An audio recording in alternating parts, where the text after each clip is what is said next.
class, this is the next set of problems, so number 4 through number 6 that we're going to work on together. Let's start with number 4. So again, we're selecting all expressions that are equivalent, okay, to this one right here. Let's start in your parentheses.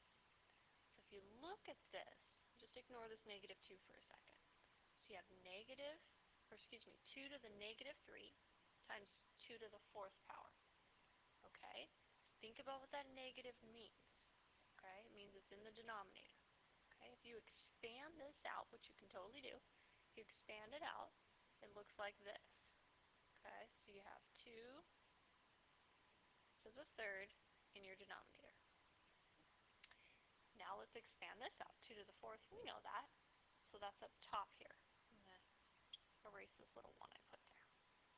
And now 2 to the 4th, right there.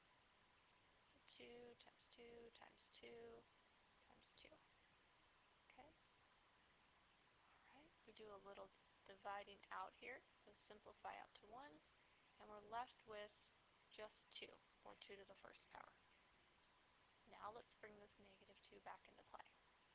So you have 2 to the 1st. Oops, that should be a 1 there. I'll make it better. So 2 to the 1st. And then to the negative 2nd. So right away, if you start looking at your options, you see E matches. Okay, E works. Now we got to do a little bit of work to look at our other options. Okay. If you keep going with this, you can also think about your negative exponent is going to drop that 2 to the denominator. Okay, so we're going to have 2 squared in our denominator, which is the same as 1 over 4. Okay, because 2 times 2, or 2 times itself, gets you 1/4. So A also works. Okay, that's not the same as 4. B is out.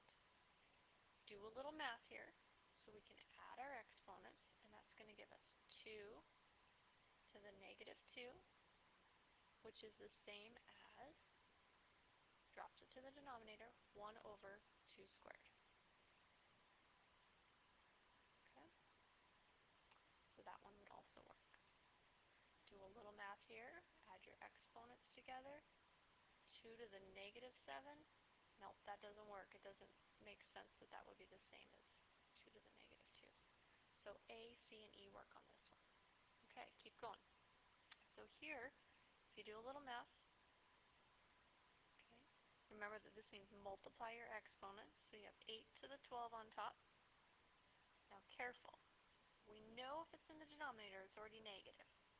So if they have another negative down there, it's actually bumping it up top in the numerator. So you're going to have 8 to the 12th power times 8 to the 5th power. Add your exponents together. That gives you 8 to the 17th power. And if we look through our options, D works. C, B, and A are not equivalent to 8 to the 17th. Okay. Last one, we're looking for every expression in this next one that's equivalent to 1 over 36. So we got to do a little work here, okay? So remember, this means drop it to the denominator. So you have 1 over 6 times 1 over 6. Do a little math there, and you're going to end up with 1 over 36. So that one works. 1 over 36. Cool. That one works. Next, you have a little more math, so you can add your exponents here if you want to do the shortcut at this point. That's going to give you 6 squared, which would be 36, not 1 over 6. Not 1 over 36, excuse me. Again, adding your exponents, so that's 6, negative 6 plus 4 is negative 2.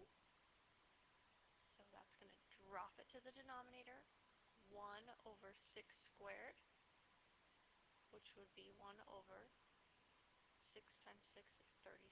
That one works. Last couple, we're almost there.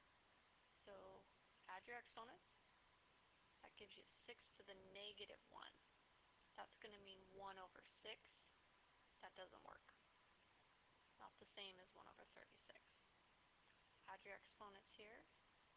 6 to the negative 2. That works. That's 1 over 36. And that should help you with these ones right here. Okay, so that option works as well. So you have A, C, and E that all work as options for you.